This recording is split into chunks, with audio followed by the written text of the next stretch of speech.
Hoje vamos falar da documentação de um sítio bastante especial, no sentido em que é um sítio diferente. Ahm, Na Europa é bastante comum termos sítios deste género, que são monumentos megalíticos, ou seja, monumentos que normalmente datam. Megalíticos quer dizer que são pedras grandes, né? São feitos com grandes estruturas em rocha, e que esta é uma reconstrução, mas que eu penso que estará bastante próxima do que seria o monumento original. O monumento que vamos falar hoje é o Dolmen de Soto. Dolmen é também uma designação para monumento megalítico que teria um contexto funerário, numa cronologia, do que na Europa se designa por Neolítico, ou seja, com a emergência da agricultura e pastorícia. Temos a emergência também de uma cultura nova do Neolítico que surge na Península Ibérica, podemos dizer, no quinto milénio antes de Cristo, há cerca de 7.000 anos, e que efetivamente uma das características deste período é a construção e uso em contexto funerário de estruturas megalíticas, que na realidade, neste caso do Dolmen de Soto, é muito grande.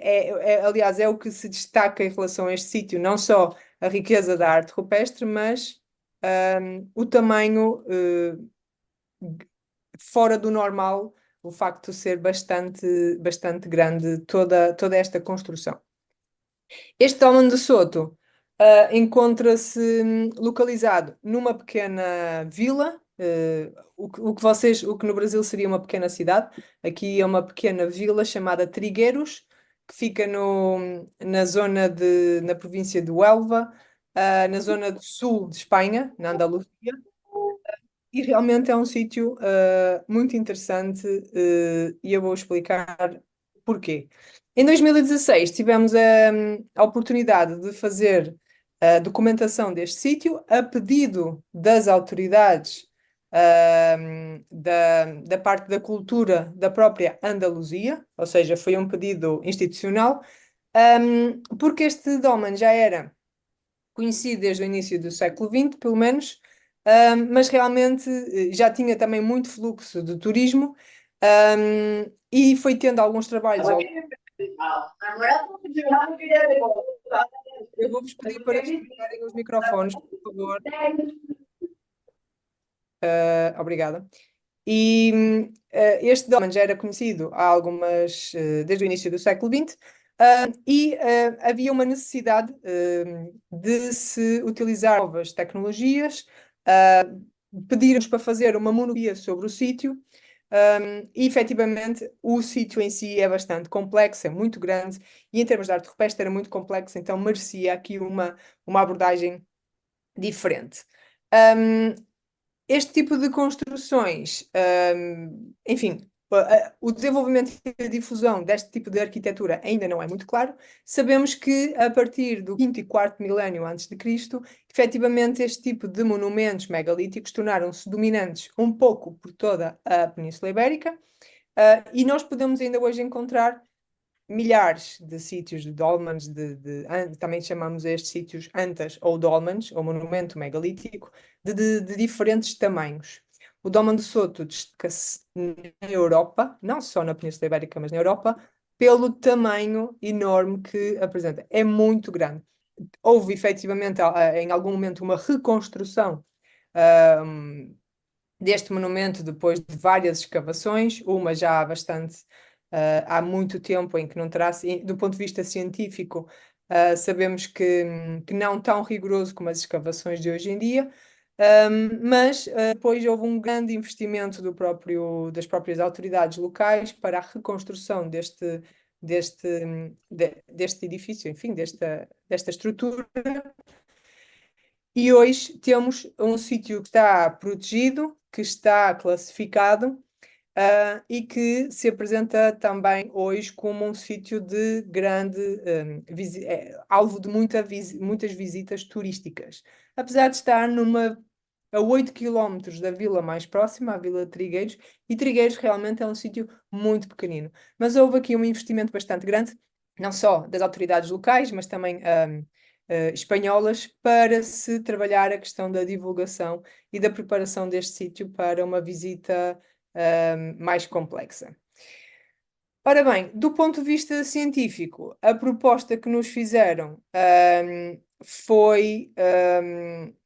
Era uma proposta bastante complexa, no sentido em que o sítio apresenta uma grande quantidade de esteios ou ortostatos. Um esteio ou ortostato são estas pedras, estas rochas que se posicionam verticalmente ao lado umas das outras em corredor, e depois há uma rocha de cabeceira, e ficamos com esta panorâmica dos dois lados, norte e sul, do monumento. E como salta à vista em relação a estes dois corredores, é não só o tamanho diferente das próprias rochas, a quantidade de pedras que temos neste monumento, mas também digo-vos que uma parte muito interessante deste monumento é o facto de cada uma destas rochas praticamente ser de uma geologia diferente.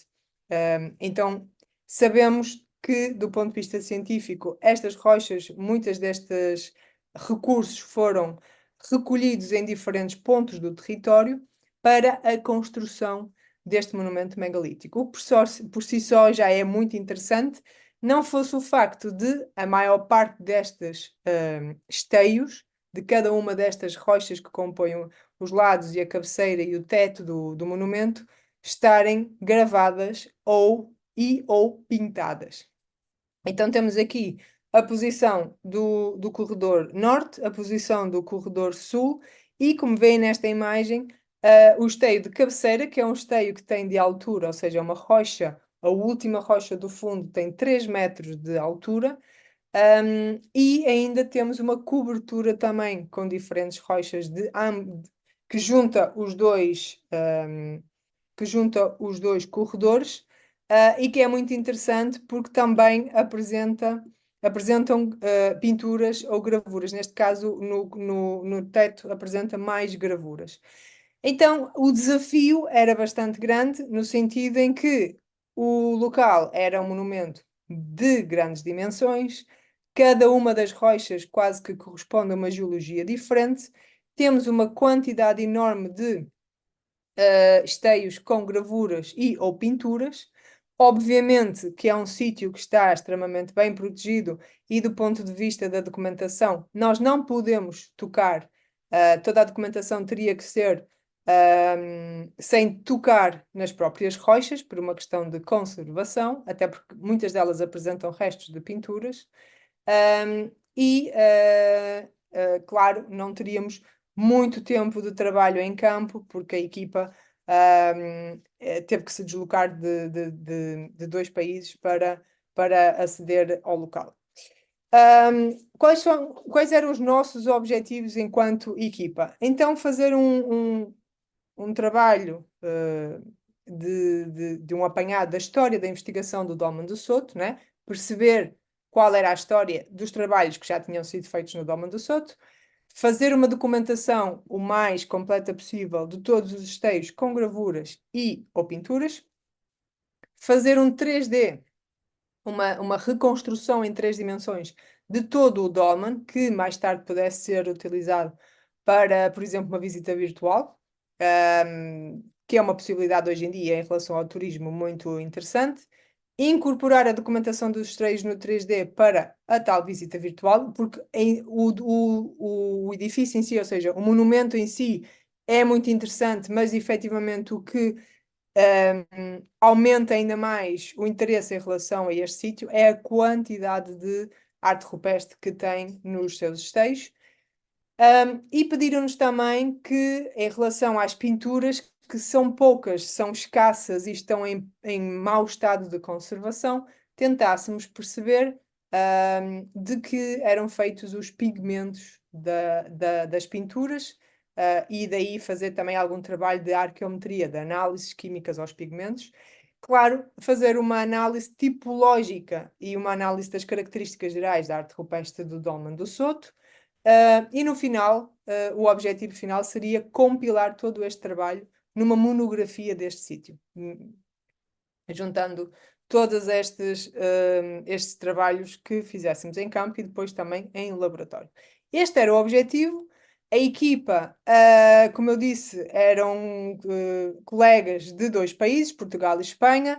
A equipa também, em termos de investigadores e colegas em campo, foi coordenada pelo professor Hipólito Collado. E tinha uma panóplia de especialistas. Tínhamos então colegas de arqueologia, especialistas em arte rupestre, especialistas em arqueometria de pigmentos e geólogos também. Tínhamos colegas que iam trabalhar com a topografia, fotógrafos profissionais, e colegas que depois iriam trabalhar com a parte da fotogrametria de 3D de todo o monumento. Estes foram os colegas que tiveram em campo. Claro que a equipa era um pouquinho mais alargada também dos que participaram depois na compilação de toda esta informação e na construção da monografia do sítio do Dolmen do Soto. Um, que acabavam até por fazer 3 países diferentes. Tivemos a colaboração de 3, não, 4 países diferentes, porque tínhamos os colegas que trabalharam nos laboratórios das análises químicas também de Itália.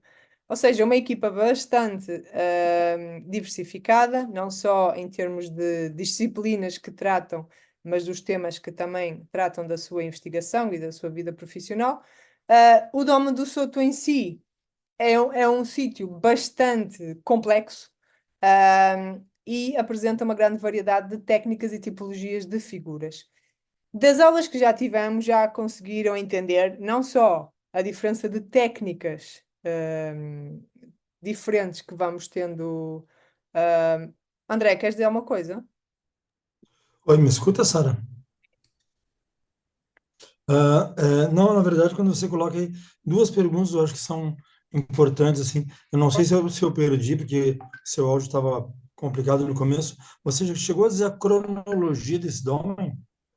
Sim, a cronologia deste tipo de monumentos, da emergência deste tipo de monumentos, é quinto, quarto milénio antes de Cristo, na Europa. Ainda, mais precisamente na Península Ibérica. Este sítio teve uma ocupação depois, mais tarde sabemos, do terceiro milénio também. Há gravuras da Idade do Bronze, ou seja, segundo milénio. Ah, Certo. ah, então podemos enquadrá-lo ah, nessas cronologias. Ok. Ah, Então, o que salta, enfim, o que estávamos a falar da questão da técnica e tipologia das figuras também, este Doman em específico é muito interessante no sentido em que apresenta praticamente todas ou quase todas as técnicas que podemos conhecer em arte rupestre: picotado, raspado, abrasionado, filiforme, técnicas que nós já apresentamos aqui neste curso, e também uma variedade bastante grande da tipologia, tipos de figuras diferentes, muitas delas que têm como paralelo na arte esquemática peninsular, que é um tipo de arte que acompanha também a emergência do Neolítico e da agricultura e pastorícia na Península Ibérica, e que encaixa perfeitamente na cronologia também do próprio Dolmen. Quarto, quinto, terceiro milénio antes de Cristo.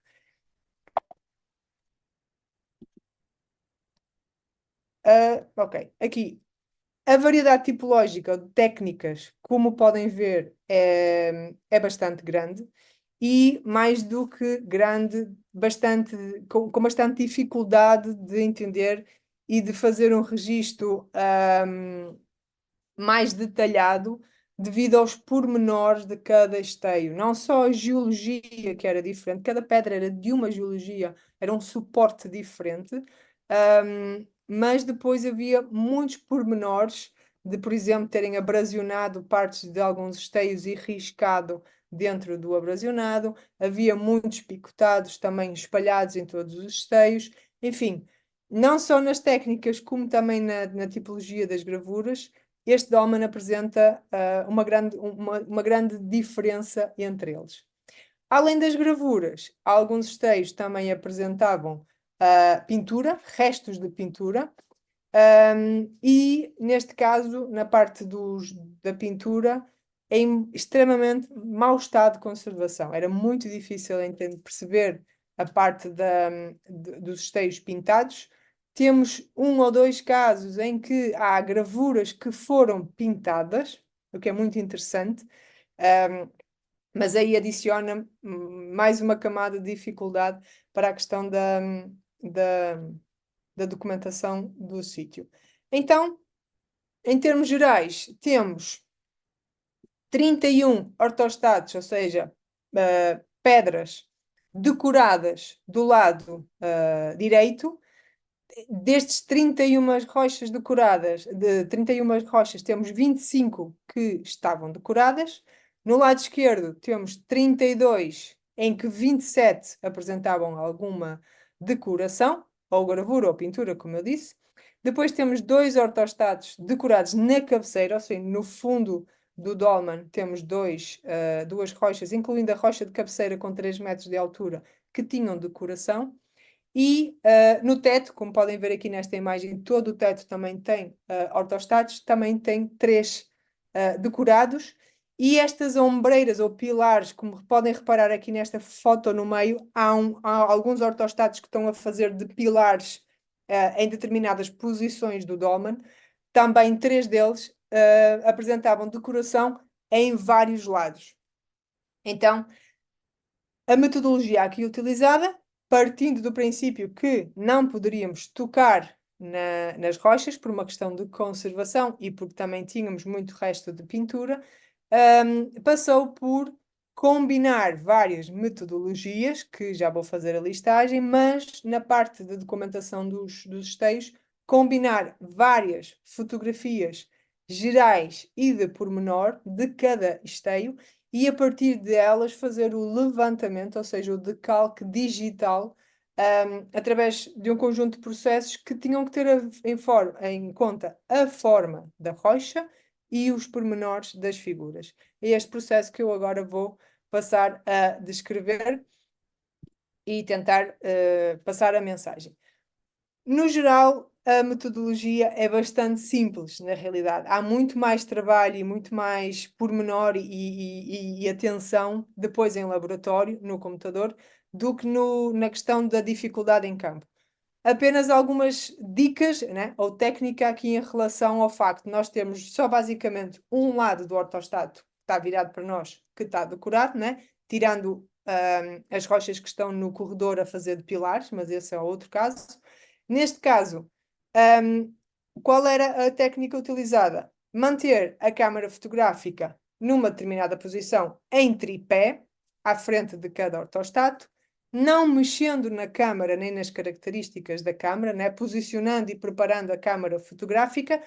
O que nós iríamos fazer, sim, é mexer na luz e ir fotografando ao mesmo tempo que vamos movimentando, mudando de lugar as nossas lanternas ou luzes, ou enfim, qualquer equipamento de luz que tenhamos em campo e basicamente fazer um rodear toda a rocha, posicionando as luzes de modo diferente e de cada posição da rocha que fizermos, fazermos fotografias.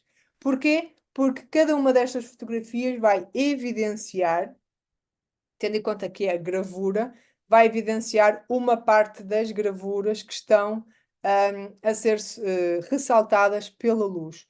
A gravura com luz rasante à noite, por exemplo, como já falámos disto aqui também, evidencia-se muito melhor do que durante o dia. É tudo uma questão de controlo de luz quando estamos a trabalhar com gravuras. E aqui, tendo em conta que é um monumento megalítico, é um sítio fechado, né? Escuro por natureza, tínhamos nós que ter luz artificial e aqui há um controlo da luz. E basicamente a posição é esta, utilizando sempre na primeira foto uma escala, obviamente, tínhamos que ter algo que faça de escala, mas depois a posição da luz vai variando e nós vamos fotografando cada posição diferente que temos a luz. a câmara e o tripé não se mexe. Se quisermos tirar fotos de detalhe ou mudar a posição da câmara, a técnica mantém-se a mesma, sempre com uma fotografia primeiro com uma escala, para termos noção da escala depois mais tarde. Esta rocha é só um exemplo, não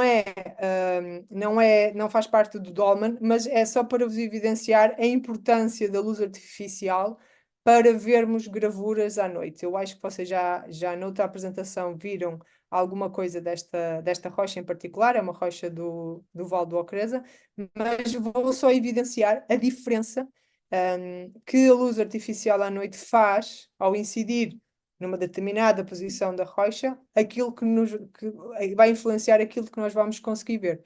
E é exatamente o mesmo processo, é a mesma lógica. É a luz que vai evidenciar o que nós vamos ver. Além das fotos gerais, cada esteio ter muitas fotos com a posição da luz diferente, aqui o que também foi necessário fazer em grande escala foi cada gravura, neste caso, ou cada pintura dos esteios, serem fotografadas com detalhe, com e sem escala, utilizando a mesma técnica de posição de várias posições da luz em relação ao esteio e fotografá-las com várias posições. Porque cada fotografia, cada posição da luz, iria nos dar uma visualização diferente daquilo que estava no esteio.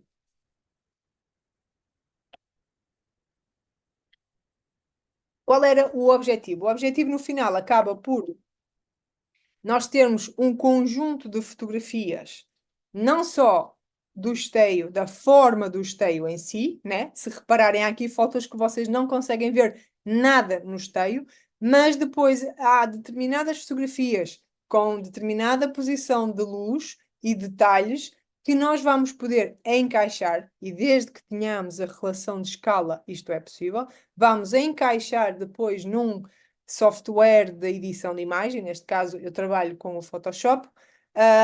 Vamos posicionar em camadas estas diferentes camadas de fotografia que também fizemos ao esteio, e depois, tendo uma noção clara e uma visualização de cada uma destas gravuras, já vamos conseguir fazer também trabalhar o nosso decalque digital no computador. Ok? Então, qual seria o processo? A ideia então é uma fotografia do ortostato geral. Neste caso, neste ortostato, já é possível ver algumas gravuras, né? Algumas que têm um sulco bastante profundo, já são possíveis de ver, efetivamente, estão ali algumas gravuras, mas vão reparar que ao longo do tempo, na realidade, há muitos pormenores que esta rocha tem. Então, o primeiro processo, uma foto do ortostato, e num decalque digital eu já posso, enfim, limpar a minha imagem, cortar, deixar só a rocha que me interessa neste caso, e se repararem no desenho, vejam a quantidade de pormenores que esta rocha apresenta. Tudo o que vocês estão a ver de desenho foi feito propositadamente neste ortostato. Há muito risco, muita gravura filiforme, ou seja, fininha, riscada, que compõe todo este ortostato. Se repararem esta gravura do meio, nem sequer se vê nesta primeira fotografia. O que acontece é que todo este ortostato teve uma camada, várias camadas de fotografia individuais, de detalhe, em várias posições com diferentes tipos de luzes, e depois há uma compilação destas fotografias em camadas num software de edição de imagem que me vai permitir trabalhar parte a parte deste ortostato, até que no final temos uma representação completa, ou mais completa possível, efetivamente daquilo que está representado neste esteio. E se repararem, as gravuras não têm só picotado, mas também têm muitos pormenores riscados, foram riscados, há picotado à volta das gravuras maiores, há uma gravura no meio que praticamente não se vê na primeira fotografia, e há todo um conjunto também de gravuras filiformes, em fino, na parte de baixo deste ortostato. Então, só com esta técnica é que nos foi possível ver e trabalhar mais tarde no computador toda a questão daquilo que realmente está representado neste ortostato. O processo em computador será então, primeiro, a nossa foto geral, e trabalhar aqui a questão de termos só o nosso ortostato, e depois posicionar, e aqui é muito importante a questão da escala e a maneira como se faz a fotografia, posicionar em cima da nossa rocha todas as outras fotografias de detalhe, onde houve um controlo da incidência da luz em cima da nossa rocha original, e trabalhar estes desenhos um a um, montando, é como se fosse um puzzle, outra vez, não é? Montando o nosso puzzle de gravuras e controlando aqui a questão de ir desenhando, abrindo e fechando as camadas de diferentes luzes no Photoshop, até termos uma representação final, não só das gravuras, mas também uma representação o mais fiel possível do nosso ortostato, do nosso esteio, e este é o objetivo final, uma representação da rocha com as gravuras e depois, claro, tirar a rocha, ficar só com as gravuras, representar de outra cor, representar por temática, enfim, é uma escolha em termos de representação para um livro, para um artigo, para uma monografia, é uma escolha mais tarde que podemos fazer. A base da representação, a base da documentação, é que é importante seguir determinados passos para não perdermos nenhum detalhe de cada representação que existe neste dolmen. Ou seja, no geral, tivemos que compreender técnicas diferentes, né? Não só de fotografia, mas depois na parte do decalque digital. Compreender as técnicas que estão ali representadas. Neste caso, esta gravura, como percebem, não é feita só de picotado, é uma mistura de técnicas picotado com riscado, o que é muito interessante, diga-se de passagem. E compreender essas técnicas e tentar representá-las, recriá-las o mais fielmente possível, né? O mais fiel possível através do decalque ou do desenho digital. E aqui, por exemplo, toda a parte das gravuras foi trabalhado uma a uma, em partes de diferentes fotografias, com detalhe, porque era a única maneira de realmente entendermos os detalhes mais, os pormenores de cada uma destas figuras. Então, trabalhando com compilação de fotografias, ir montando o nosso puzzle de representação que está no esteio. No final temos uma representação que eu penso que está até bastante completa, está enfim, tendo em conta as condições em campo, o nosso equipamento, o que nos foi possível fazer neste sítio, né? Porque nunca esquecer que o mais importante é sempre a questão de conservação do sítio, aquilo que nos foi possível fazer, tendo em conta a tecnologia, o equipamento disponível. Penso que no final temos aqui uma representação bastante fiel do que poderia ser este esteio. Aqui um exemplo mais detalhado, se repararem, são muitos pormenores que foram feitos de modo proposital à volta destas gravuras e que na primeira foto, às vezes até o olho nu, sem luz, é muito difícil de compreender. Só com a luz rasante, a posição determinada de diferentes luzes e trabalhar uma estatigrafia de fotografias é que conseguimos chegar a este resultado mais fiel possível. E assim foi repetir este processo em todos os esteios deste dolmen. Alguns apresentavam decoração, outros não tinham gravuras nem pinturas, e mesmo assim fizemos a representação do esteio completo, né? Seguir um método, seguir um processo, íamos fazer a documentação de todos os esteios, independentemente de ter ou não arte rupestre. Mas o processo acabou por ser o mesmo para todos. Em campo, a única coisa que íamos tendo mais cuidado era na questão de fotografar bastante bem e em grande quantidade, os esteios que tinham gravuras, ou pinturas, ou pormenores que tivessem efetivamente ser mais bem desenhados. Ou seja, há uma composição complexa das fotografias, né? Observação de diferentes ângulos, até na própria luz tem que estar em determinados ângulos para fotografar e ter sempre em conta a posição da luz vai nos mostrar determinados detalhes que outra posição provavelmente não, mas aqui acaba por ser um pouco um jogo de luz e fotografia e aquilo que conseguimos ver com a luz rasante. Então, um aspecto muito interessante desta documentação foi trabalhar com a tal sobreposição de fotografias com diferentes incidências de luzes, né? Tendo em conta sempre a escala do esteio, a escala da fotografia. Sempre que mudamos a posição da câmara fotográfica ou fazemos mais zoom ou menos zoom, é necessário pôr uma escala. Porquê? Porque eu no final tenho que ter noção exata do tamanho do esteio para representá-lo com uma escala. Como repararem, os desenhos finais todos têm uma escala representada. E esta parte é bastante importante até para o encaixe das fotografias, né? Porque nós movemos, a partir do momento em que movemos o tripé com a câmara fotográfica, a perspectiva, o volume já vai dar, já vai ser diferente na fotografia seguinte.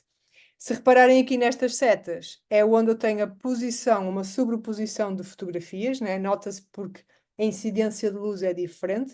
Então foi o trabalho de posicionar diferentes fotografias em cima do esteio para encaixarem, mas cada uma destas fotografias de pormenor já me permitiam ver e desenhar determinadas coisas que na fotografia original, se repararem, quase que é impossível entender que está lá uma gravura. Exemplo interessante, o exemplo de um ortostato que tinha tanto gravuras como pintura, né? E aqui entra a questão de como vamos lidar com esta situação, porque a luz não influencia na visualização da pintura. Neste caso, na visualização da gravura, como repararem nesta fotografia central, sim, tenho a foto do meu ortostato e com uma incidência especial da luz, eu consigo ver os meus três círculos muito bem representados. No entanto, a luz não influencia na pintura, mas o que é que influencia na pintura? O D-Stretch, aquela ferramenta de visualização de pintura que nós falámos há 2 aulas atrás. Fazemos todo o processo, além do processo da gravura, fazemos a mesma coisa, mas usando o D-Stretch e depois trabalhamos também em camadas para só representar ou deixar em representação a parte da pintura. E se repararem neste desenho final desta rocha em particular, há 2 círculos que apresentam pintura dentro da gravura, ou seja, é uma gravura pintada.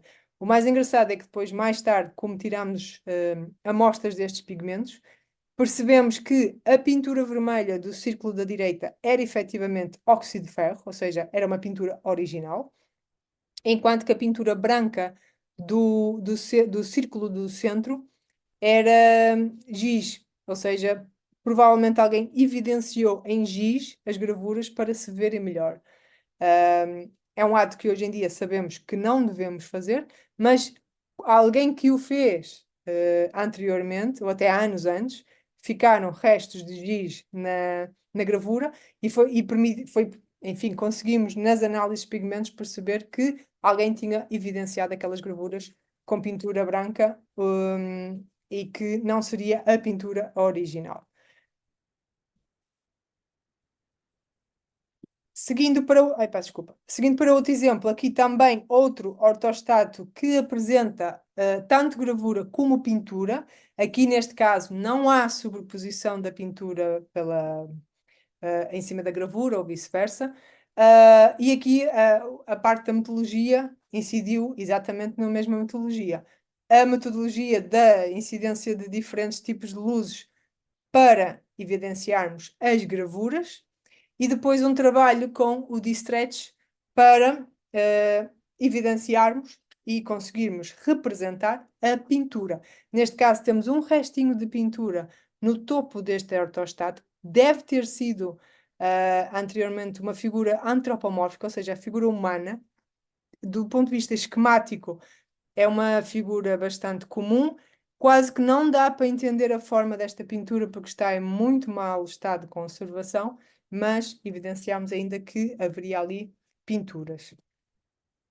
E outros pormenores que foi necessário ter em conta. Há ortostatos que foram abrasionados, determinadas partes do ortostato foi abrasionado, ou seja, raspados para deixar uma zona raspada em que picotaram ou riscaram por em cima dessas zonas abrasionadas. Então há aqui uma mistura de técnicas muito interessante destes ortostatos. E se repararem na escala onde estão estes riscos muito pequeninos, são 10 centímetros. Há uma zona no meio de um ortostato que tem uns riscos, enfim, uns filiformes, numa zona abrasionada que mede 10 centímetros. Então, toda a parte de documentação pormenorizada destas partes dos ortostatos que tinham estes pormenores foi também muito importante e depois encaixar na parte da documentação que estávamos a fazer digitalmente. Aqui é um exemplo de um ortostato que não apresenta qualquer tipo de decoração, nem pintura, nem gravura, mas que foi documentado, enfim, foi registado da mesma maneira. E aqui um exemplo também de um ortostato que apresenta restos de pintura no topo, vê-se muito mal a pintura. Todas as pinturas deste sítio estão em mau estado de conservação e que apresenta gravuras no centro do ortostato. Se repararem na fotografia do suporte rochoso, é quase impossível dizer que há ali gravuras. Claro que esta é a primeira foto do ortostato em si. Depois, toda a incidência de luz e de fotografias de pormenor fez-nos perceber que há efetivamente ali duas gravuras diferentes. Aqui mais um exemplo. Algumas gravuras vêm-se muito melhor do que outras. Há ortostatos que é muito difícil, sem luz artificial, ver alguma coisa. E aqui um exemplo de uma das ombreiras, um daquelas pedras de ombreira que tinha de um lado gravura e que na parte de trás, estas são as únicas rochas que nós temos uma visão em 3D, né, em todas as suas dimensões, e que na parte de trás tinha restos de pintura. O que é muito interessante, tem picotado em baixo, aleatório, se repararem, e na parte de cima tinha um restinho de uma pintura. Então aqui também foi necessário fazer o mesmo processo, não só para a parte da frente desta rocha, da ombreira, mas também ter em conta a parte de trás, e representá-la aqui, em duas posições diferentes. Bem, esta parte foi então a que incidiu na documentação das gravuras e pinturas em si. Alguns colegas da nossa equipa dedicaram-se não só à fotografia, aliás, à fotogrametria, ou seja, ao varrimento fotográfico de todo o 3D para uma construção em 3D, de todo o dolmen para uma construção em 3D mais tarde, e ao levantamento topográfico, já que este monumento é bastante complexo, muito grande, e a acompanhar o 3D para que o 3D ficasse extremamente real, accurate, o mais detalhado possível, né? E com a sua posição o mais detalhada possível, foi também feito um levantamento topográfico enquanto estávamos a fazer o levantamento fotográfico da documentação. Aqui a reconstrução em 3D de todo o dolmen, que é um monumento ainda bastante grande, a 90 pontos, e depois toda a parte da textura, e assim foi-nos permitido também projetar este modelo 3D com os decalques que fizemos depois, mais tarde, no computador. Ou seja, foi possível posicionar o desenho de cada ortostato, o desenho de cada uma destas rochas gravadas, em cima na posição correta do 3D. O que é muito interessante, por exemplo, numa visita virtual, vê-se não só o monumento, né, as rochas, mas dá para evidenciar as gravuras, as figuras, as pinturas que correspondem a cada um destes ortostatos. O que do ponto de vista do turismo, da visita virtual, até da investigação, não indo ao sítio conhecer o local, né, não tendo a oportunidade de fazer a documentação do sítio, é um material muito interessante e bastante detalhado, que serve vários propósitos. E, como eu disse no início, um dos nossos também objetivos deste trabalho era tentar compreender um pouco sobre a composição dos pigmentos, ou dos poucos pigmentos que o Dom de Soto apresentava. Toda esta metodologia, a questão da arqueometria, ou seja, da análise de pigmentos, tem uma metodologia específica. Eu penso que vai ser a nossa última aula que eu vou falar um pouco da arqueometria, de todo o processo para fazer análises sobre pigmentos pré-históricos. Neste caso, não fizemos muitas, não tiramos muitas análises. Eu acho que tem aqui, exato, temos cerca de 14 análises feitas de ortostatos que tinham manchas, praticamente poucas, dava a perceber se era uma figura ou que tipo de figura era. Havia muitas manchas vermelhas ou brancas espalhadas pelo dolmen. E o mais interessante é que foi preciso, exatamente com este trabalho de arqueometria, conseguimos entender se efetivamente as coisas que estavam a decorar o Doman em relação à pintura, se eram atos de vandalismo passados, se eram pigmentos originais pré-históricos, se eram resultados, por exemplo, do ato de conservação do próprio monumento, porque o monumento houve uma parte em que foi reconstruída e houve um trabalho de conservação e restauro do próprio monumento e podemos perceber se alguma coisa tinha sido afetada na parte das pinturas ou das gravuras. Enfim, há todo um conjunto de objetivos diferentes para a questão da arqueometria. E um dos trabalhos, enfim, um dos resultados interessantes foi a questão dos círculos, em que percebemos que a pintura vermelha era original, mas que a pintura branca era um ato de evidenciar as gravuras, que alguém usou o giz, provavelmente alguns anos antes, para evidenciar ali aquelas gravuras. O que sabemos que não se faz, hoje é considerado um ato de vandalismo, mas que já nos fez perceber que aquela pintura branca, né, não era original, não era natural, e era interessante e importante também saber isso. Dito isto, duas ou três coisas importantes. No chat eu deixei dois links e um e-transfer. Quem estiver interessado em ler algo mais sobre este dolmen de Soto, pode encontrar nos links, estes dois links que eu estou a mostrar aqui.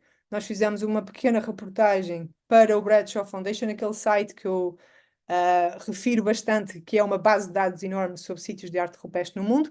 Há um pequeno artigo no Bradshaw Foundation que está em inglês. Há um pequeno artigo que foi publicado numa revista de arqueologia mundial, também em inglês, sobre o trabalho que fizemos no Dolmen do Soto. Tem os links no chat, logo no início do chat de hoje. E para quem quiser baixar, fazer o download do livro que acabamos por montar em relação a todo o trabalho que fizemos no Dolmen do Soto, tem o e-transfer que deve servir, esse link deve servir ainda para meia dúzia de dias. Nós temos todos os capítulos deste livro publicados no ResearchGate, mas o livro completo, como temos aquele tempo em que nós não podemos disponibilizar totalmente o livro ainda online, decidimos disponibilizar os capítulos, mas se estiverem interessados em baixar o livro completo, eu disponibilizei o link do e-transfer e aí podem ver não só a questão da metodologia de todas as partes da documentação, mas também a parte da arqueometria dos pigmentos, do levantamento em 3D e uma contextualização europeia e da história da investigação deste dolmen, o que também é muito interessante. É um sítio arqueológico fenomenal, muito, muito diferente. A grandeza deste sítio é impactante. E também ficam aqui com a lista de toda a equipa, de toda a gente que participou neste trabalho, não só na documentação, como no 3D, como na parte da investigação, da história da investigação, na arqueometria, nos laboratórios com quem trabalhamos, enfim, Estes são os nomes de toda a equipa, e que realmente foi um trabalho que foi muito. Eu acho que toda a equipa gostou muito de fazer, porque o sítio realmente é bastante impactante. E assim, terminamos a nossa aula. Deixem-me só dar-vos dois recados antes de fechar.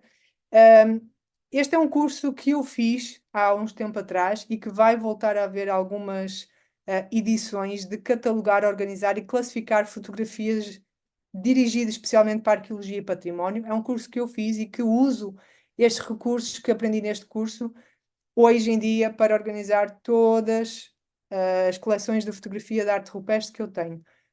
Pediram-me para eu, enfim, passar a palavra. É feito com o Centro de Interpretação de Arqueologia do Alto Ribatejo, que é uma instituição nossa parceira e que eu achei que podia ser muito interessante para quem tiver efetivamente que trabalhar com acervos fotográficos que certamente todos nós temos e muito. Fica então aqui a dica, se quiserem, se estiverem interessados. E também de relembrar o cronograma do nosso curso.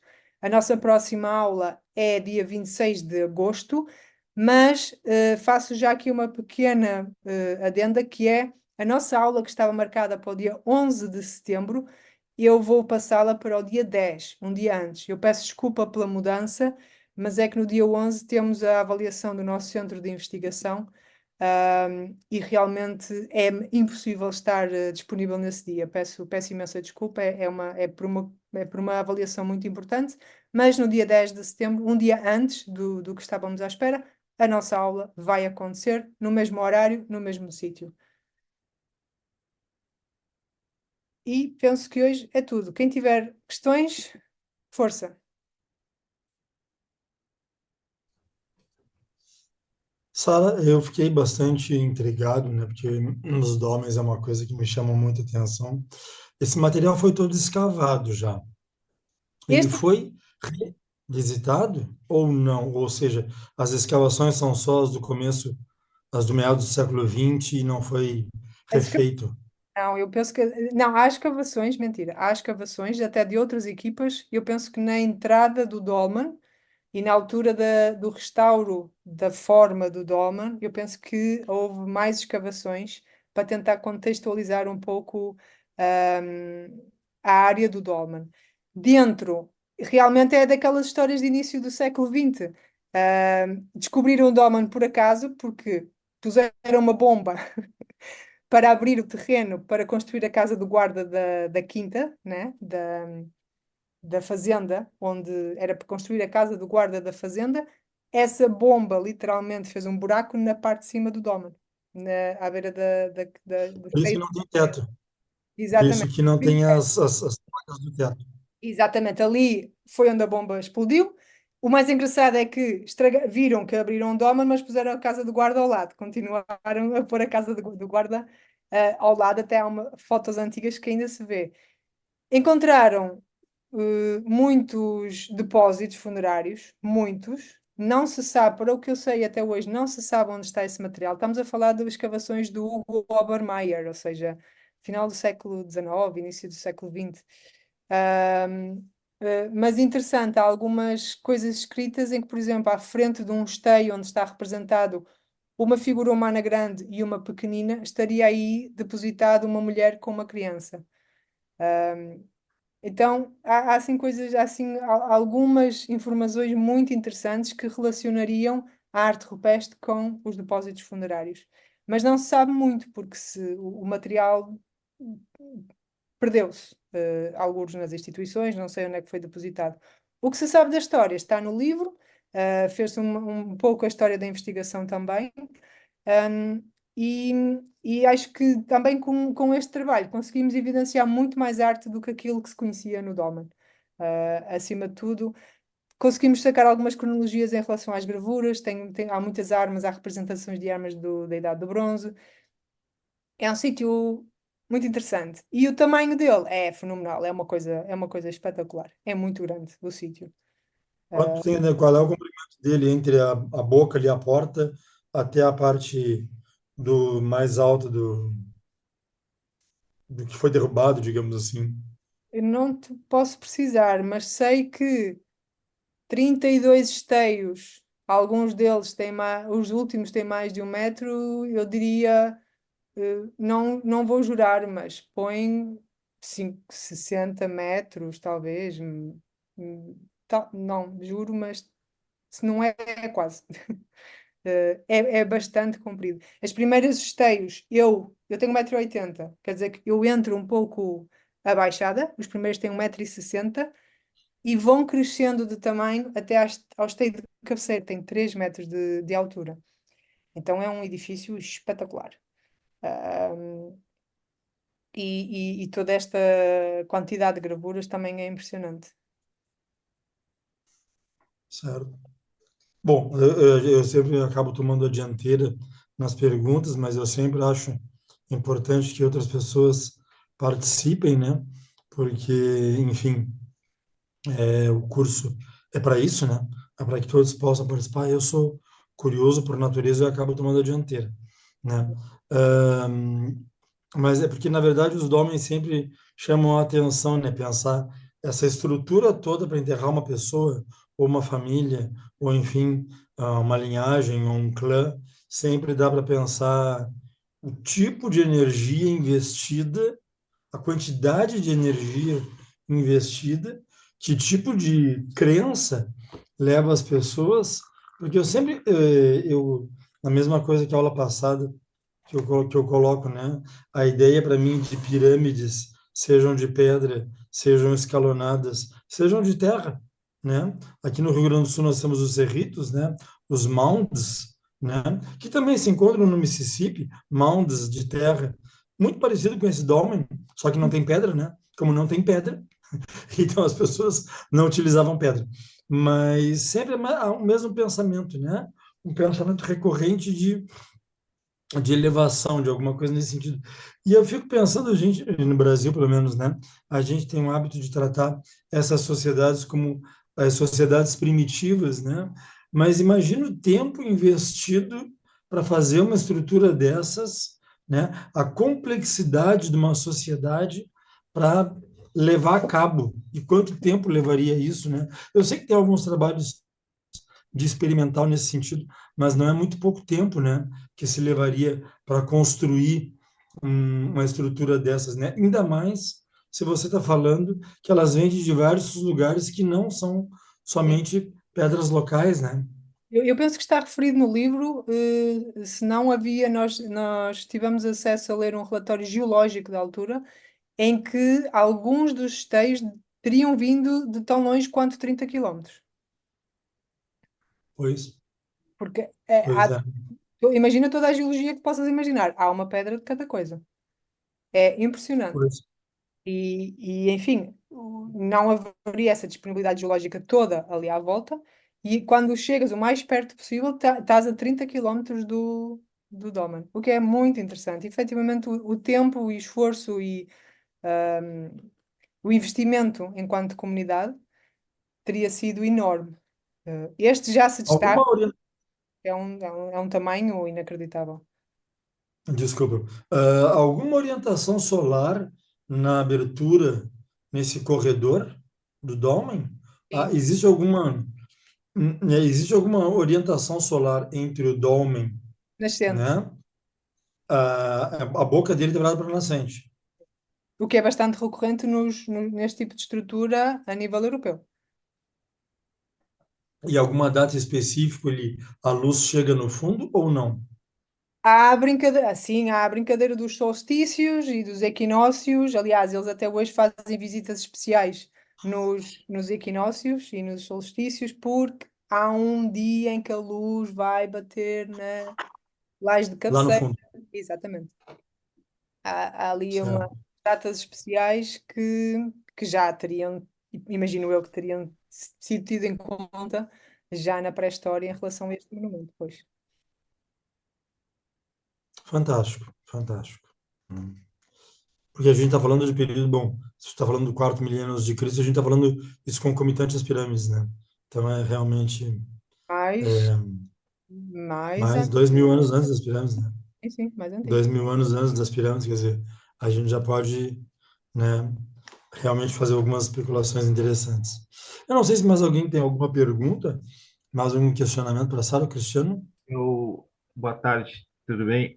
Teria uma pergunta.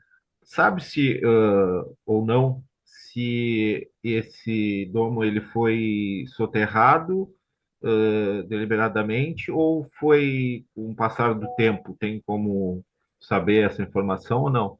Boa tarde, Christian. Sim, os dólmens eram feitos deliberadamente soterrados, ou seja, a posição original, aquela foto que eu mostrei é uma reconstrução de como seria o dolmen, quando foi feito. Os dólmens eram corredor, enfim, os dólmens até mais antigos, alguns não teriam corredor. Este tem uma câmara, o corredor, e depois toda a construção do dolmen em si não se veria o dolmen. Era uma mamoa, né?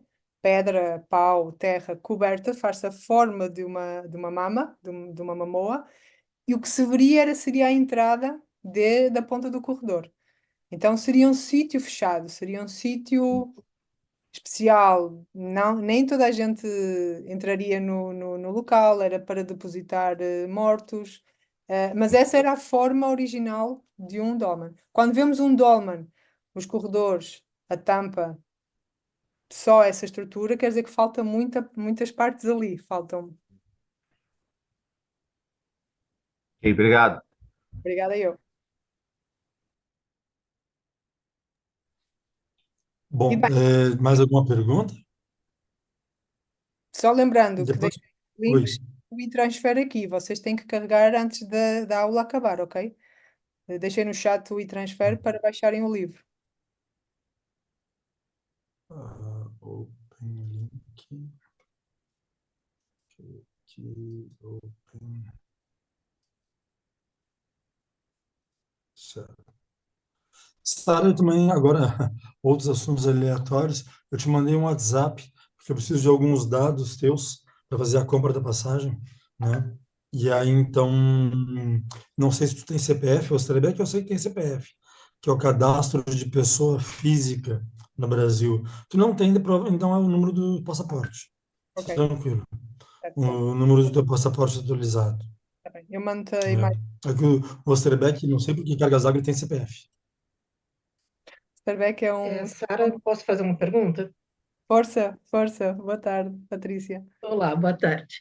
Você disse que as escavações arqueológicas elas se localizaram ali na entrada do Dômen, As mais né? recentes. As mais recentes. Tá. E, bom, é um local funerário, né? Foi retirado, assim, você sabe quantas pessoas foram...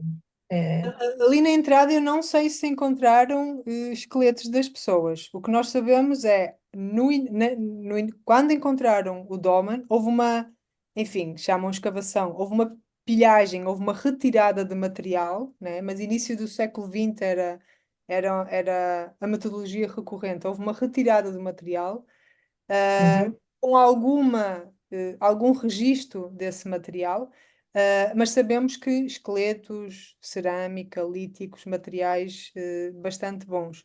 As escavações que se fazem hoje, ou pelo menos que eu sei que algumas se fizeram ali na entrada do dolmen, eu acho que não sei dizer se encontraram restos humanos. Muito provavelmente é mais para tentar contextualizar ou perceber se alguma retirada de material veio para fora do dolmen, né? Também havia muito essa coisa de tirar o lixo do dolmen para fora. E eu penso que foi mais uma de contextualizar o dolmen, mas não acho que haja muito registro de restos humanos neste momento. E esse material inicial eu sei que está como que perdido entre instituições. Há 100 anos o material não se sabe bem onde está. ah, entendi. Tá bom, muito obrigada. De nada.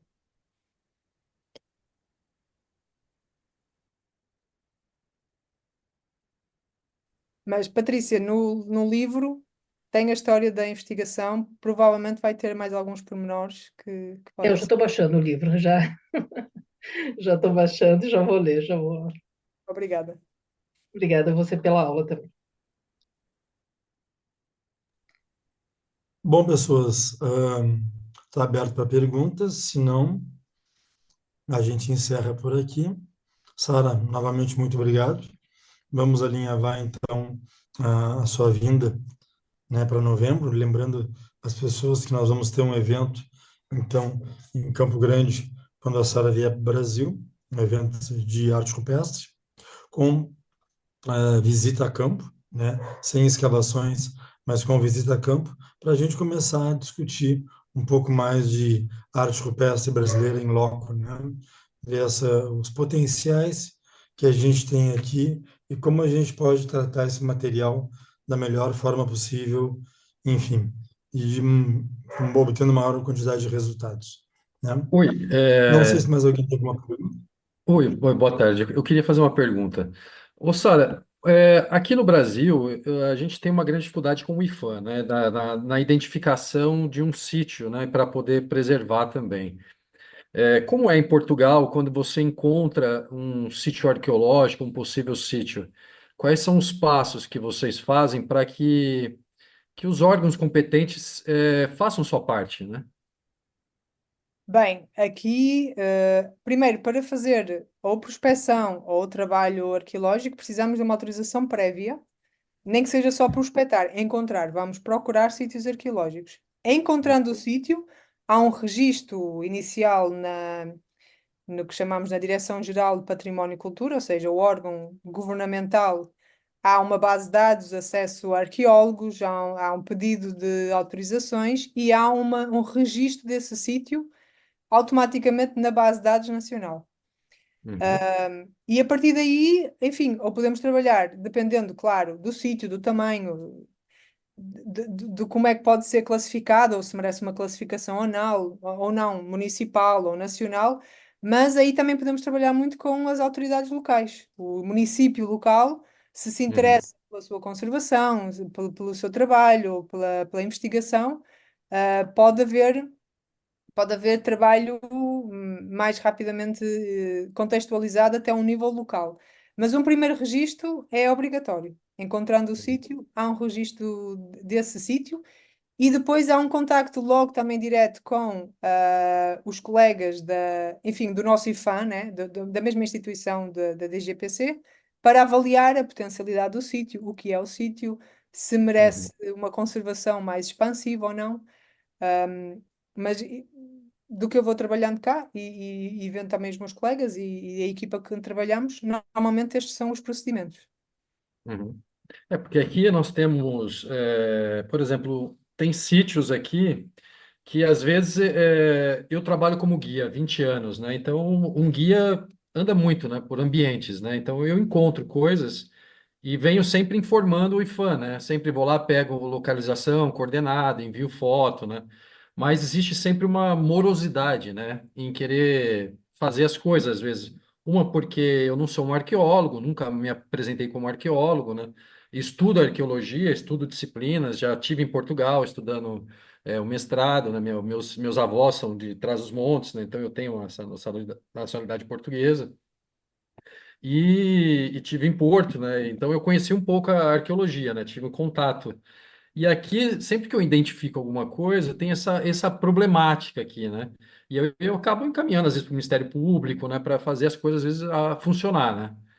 E aí nós temos um caso de um dolmen aqui no Brasil, que ele é altamente propagado, mas não é dolmen. Não tem uma identificação arqueológica, né? E isso está sendo comercializado como dolmen, né? Os caras colocam 300 pessoas lá em cima, pisando, fazendo eventos. É uma coisa brutal, assim, absurda. E se for um sítio arqueológico, está sendo destruído, né? E é isso que eu venho denunciando no IFAM. Existem leis internacionais, assim, que possam ser utilizadas por todos os países, assim, nessa área, para se tentar intervir um impacto em cima de uma, de um grau como desse, assim? Eu penso que a intervenção primeira terá de ser mesmo do IFAM. Eh, Sim, o IFAM já deu um laudo de propaganda enganosa, sabe? E aí agora tem que eu encaminhar o Ministério Público e aí fica todo um questionamento, né? há as Porque a gente, postagens. megalítico, a gente tem só em Calçoene, Amapá, assim, que eu tenho de conhecimento, de registro arqueológico megalítico no Brasil. A princípio, eu não conheço outros sítios arqueológicos megalíticos no Brasil, a não ser estruturas, né, como os sambaquis, como os cerritos, como o professor falou agora. Mas eu quero saber se existe alguma lei internacional para barrar, às vezes, o impacto de pessoas assim, que acham um dolmen, vai lá, coloca aquilo como um produto, comercializa, mas não leva um arqueólogo para fazer uma escavação, sabe? Pois. E nem informa ao órgão, ó, traz um arqueólogo aqui federal para a gente fazer uma escavação, entendeu? Certo, sim, mas eu acho que aí uma lei internacional não existem muitas Uhum, boas práticas de conservação, de uhum. restauro, É, talvez da Unesco ligado a isso.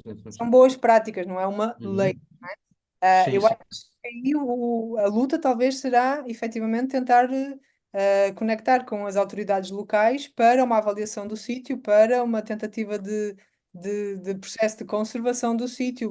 Mas o primeiro passo terá que ser a nível nacional, a nível dos colegas do IFAM. Não sei se aí o André pode ajudar também com alguma Porque, informação. porque os municípios eles não têm arqueólogos, né? A gente tem uma grande carência no Brasil nisso, né? Cada município aqui que tem um grande patrimônio, por exemplo, Laguna. Laguna é um lugar que está repleto de sambaquis, né? Eu identifiquei, por exemplo, uma gravura esses tempos de 3 metros e encaminhei ao IFAM. Estou esperando essa boa disposição deles para ir até lá e observar essa gravura, sabe? E aí a gente fica essa morosidade, né? Enquanto isso, eu vejo locais propagando tanta informação, enquanto isso, os reais sítios, por exemplo, o Sambaqui Cabeçuda, estudados desde os anos 50 aqui por Luiz Castro de Faria, Padre Hor, tá o lixo, abandonado, sabe? Sambaqui Cabeçuda está o lixo. Várias oficinas líticas, arte rupestre pisoteada, massificada, sabe? Pelo abandono, pela falta de gestão, pela ausência de arqueólogos nos municípios, né? E é por isso que eu coloco essa em discussão, assim, para a gente ver de que forma a gente poderia trazer mais responsabilidades, né, para a nossa proteção arqueológica, né?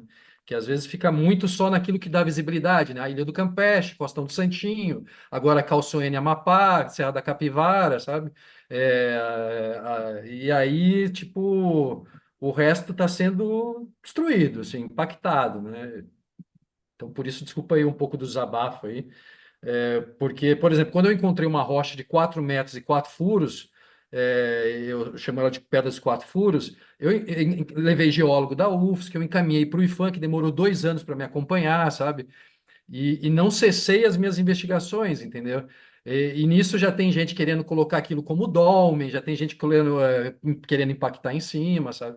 Então a gente tem uma pseudociência dominando o Brasil, de Ratanabá ao sul do Brasil, sabe? E que tá se alastrando aqui. Então é importante ter esse canal esse trabalho de vocês estão fazendo aqui para trazer informação para a gente, né? Sobre, por exemplo, o que é um dolmen, né? Hoje você trouxe informação para muita gente aqui do Brasil que é um dolmen, porque as pessoas acham que o dolmen é aquilo que está sendo comercializado hoje aqui. E realmente aquilo, para ser um dolmen, tem que ser provas arqueológicas, né? Não impactos, né, sobre aquilo, né? É isso. Que a Obrigado aí Sara pela. colocou uma questão, né? Como é que funciona o IFAM, né, Leandro? Bom, primeiro eu não falo como IFAM, eu não pertenço ao IFAM, não sou servidor público federal, né? Sou professor universitário, mas não posso falar pelo IFAM. Eu acho que a grande questão é abrir as portas do diálogo, né? Que nem sempre é fácil, nem sempre é tranquilo, nem sempre é imediato, nem sempre é instantâneo, mas tentar não fechar as portas, né? E, claro, Uhum. em última análise, fazer como você fez, né? Chegar a Ministério Público Federal, que aí que também não vai querer dizer que o IFAM vai fazer alguma coisa, pela realidade que eu conheço no Rio Grande do Sul aqui, embora seja o estado com mais arqueólogos do país, o Rio Grande do Sul, em termos proporcionais à população, o Rio Grande do Sul provavelmente é o estado com o maior número de arqueólogos, ainda assim o IFAM deve trabalhar com um arqueólogo em Porto Alegre, né? E uma pessoa com concurso de técnico em arqueologia que não tem formação de Uhum. arqueólogo em São Miguel das Missões. Então a gente vê uma defasagem aí, mas que é uma defasagem estrutural, né? Ou seja, Sim, sim, também. da Também, mesma né? forma como o INSS está de greve porque falta Uhum. funcionários, né? Falta funcionários, falta uma mentalidade de que deve haver mais arqueólogos, tanto no Serviço Público Federal como no IFAM, né? Uhum. Eu sou um arqueólogo, tem um arqueólogo na FSM, que sou eu, né? Então, a Universidade Federal de Santa Maria tem uns 23 mil alunos, né? Tem um curso de História, eu acho que 23 mil pessoas é a população de Tomar, né? Se É, não me falha a memória. provavelmente. Né? E aí, então, essas ironias, né? A Universidade Federal de Santa Maria tem 23 mil alunos, que é a população de Tomar inteira, e tem um arqueólogo, né, aqui na Universidade Federal. Então, há uma defasagem generalizada na contratação desse tipo de técnico, né? Eu acho que a única forma que a gente tem de fazer valer digamos assim, a necessidade é justamente isso, né? Apontar, é levantar, é discutir, é problematizar, né? Porque, de fato, há uma carência em vários lugares, né? Eu não sei, Cristiano, institucionais, né? Não tem curso de arqueologia na FSM, André. Eu estou no curso de História, mas eu não sei quantos. Quer dizer, a PUC tinha arqueólogo, a URGS. Só a URGS tem 5 arqueólogos. Só a URGS em Porto Alegre tem 5 arqueólogos. Tem a Silvia Copé, a Adriana Schmidt Dias, Sérgio Batista da Silva, que ainda fazia trabalhos de arqueologia, José Otávio Catafesso de Souza, que também fazia trabalhos de arqueologia. Estou esquecendo uma colega lá da museologia, que fez doutorado na PUC, que é arqueóloga também. Então, e mesmo assim, né, há uma carência ampla de técnicos, de pessoas que trabalhem com a temática arqueológica, e até porque, enfim, cada um desses 5 arqueólogos que eu falei não tem como dar conta de fazer pesquisa acadêmica, dar aulas e ainda fazer outras atividades. É, Fala, Cristiano. assim, ó, são três institucionalizados. Eu sei porque eu tive um problema. Aliás, tenho tido problemas com o IFAM e com alguma destruição de sítios arqueológicos já faz algum tempo. Então, eu encaminho denúncias já faz algum tempo. Tá? Tem denúncias de 3 anos que não foram nem. Abre processo e não anda. Tá? Eu acho que mais do que a questão da falta, e realmente falta pessoas, o IFAM não recebeu investimentos e não recebe investimentos há muito tempo. Eu falo em contratação de pessoal, e isso é inegável, é indiscutível, né? Mas também acho que está acima disso a questão da vontade, e aí vamos entrar na questão política, né? Não eleitoral, mas política, de administração, de fazer alguma coisa. E vou te dar 2 exemplos. Aqui em Rio Grande, nós tivemos o caso da Havan, não sei se tu te lembra, né? Muito famoso, em que conseguiram construir em cima de um sítio arqueológico e começar um trabalho sem portaria, foi no canetaço, até deu Polícia Federal na época. Bom, passado-se o governo anterior, continua a mesma coisa. Tá? Houve um caso aqui do empreendimento liberado pela prefeitura com base num laudo do IFAI, que é o Instituto do Patrimônio Histórico e Artístico do Estado, dizendo que liberava, sem o IFAM ter liberado, o IFAM não tinha liberado o empreendimento, o IFAI liberou e a prefeitura deu a licença ambiental. Eu denunciei na Polícia Federal isso e hoje corre um inquérito policial. Tá? Aí o IFAM soube disso, tanto que eu acompanhei o processo, o IFAM não fez nada. O IFAM simplesmente houve uma consulta da Justiça Federal e o IFAM disse que realmente não podia ter feito empreendimento, mas nada aconteceu. Está lá o processo parado. Tá? E agora um em Porto Alegre, onde eu era o arqueólogo de campo, e a obra, quando eu chego para trabalhar, a obra já tinha começado um mês antes,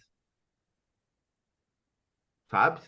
E aí denunciei pro IFAM, denunciei para a Polícia Federal, foi aberto inquérito na Polícia Federal, mas no IFAM até agora, isso vai fazer 5 meses e também não houve nenhum tipo de atitude em relação a esse processo, a obra continua, a Deus dará, né? Porque eu digo a Deus dará porque não tem fiscalização. Então, acho que temos os problemas realmente institucionais, de estrutura, etc. Mas tem uma questão de vontade política, né, de levar adiante as denúncias, né, que são feitas, porque eu vou te dizer assim, ó, eu nos últimos 5 anos, pelo menos, eu não tenho conhecimento, se eu tiver errado, algum colega aí, de um embargo de obra do IFAM no Rio Grande do Sul. Um. E denúncias há. E as denúncias eu sei que são bastante. Então, lamentavelmente, nós temos uma destruição do patrimônio arqueológico, né? Aqui em Rio Grande é dito como a cidade mais antiga, etc. Tive que denunciar, temos uma praça, a maior praça do estado, que eu trabalhei numa escavação e foi registrado como sítio arqueológico, só que a prefeitura vai lá e escava a hora que quiser. Aí, o que eu fiz? Denunciei e foi e mandei para a Polícia Federal. Então, eu digo para o Leandro o seguinte: é mais fácil para a Polícia Federal ir do que para o IFAM e do que para o Ministério Público, porque tanto o IFAM como o Ministério Público não fazem absolutamente nada. A Polícia Federal, pelo menos, abre inquérito e é uma forma de pressão. Mas temos problemas, somos milênios atrás aí de questões de preservação, né? Apresentar projeto para fazer a, a questão turística, né? Cultural que nós temos. Aí, para encerrar aqui a minha participação, tivemos uma escavação no Porto Velho de Rio Grande, extremamente histórico, mais de 2.000 peças, artefatos. Se encontrou a escadaria do antigo cais e se encontrou pegadas, tá? Provavelmente de escravizados que trabalharam na construção do cais. O que foi autorizou? Os caras tapar tudo, entendeu? Por isso que eu acho que é realmente difícil essa relação com o IFAM, no sentido de vontade de querer fazer. E não estou falando funcionário, tá, André? Não é isso. Não é os trabalhadores lá que eu sei que fazem o que podem, né? E tu, como servidor público federal, sabe que, como o serviço público no Brasil tem sofrido ataques e mais ataques há décadas, né? E fica praticamente impossível para exercer a função. E nós sabemos que muitas vezes, ou vamos dizer, na maioria das vezes, quem assume IFAM não é nem um funcionário de carreira, né? É alguém que é trazido por uma questão política lá. Mas essa, infelizmente, é a nossa realidade aqui, Sara. Obrigado. Hein? Obrigada pelo exposto também. Esse tipo de problemas também é um bocadinho universal, né? Eu acho que todos os países enfrentam um pouco também desse problema. Acima de tudo, falta de recursos humanos para fazer tanta coisa. Portugal também tem um problema crónico de falta de especialistas e de responsáveis e de arqueólogos em municípios também. E hoje em dia, até mesmo na DGPC, está um debate muito grande porque não há pessoas suficientes para o volume de trabalho que existe. E também nos deparamos com este tipo de questões. Por isso eu acho que é importante também debatê-las. Mas é isso, eu acho que essas coisas todas vêm à tona, assim, não tem como evitar, né? São problemas gerais, né? Em cada país tem seu histórico, né? E o Brasil realmente ele vai a reboque de muita coisa, né? Obrigado, Sara. Se mais alguém tiver mais alguma pergunta, senão a gente encerra por aqui. E o nosso próximo encontro está agendado já, então, para daqui a 2 semanas. Tá Certo. bem? 3. 3 semanas, porque eu 3 semanas. vou para campo em agosto, 26 de agosto, depois de eu voltar. 3 semanas, então. Obrigado, Sara. Até mais. Obrigado a todos.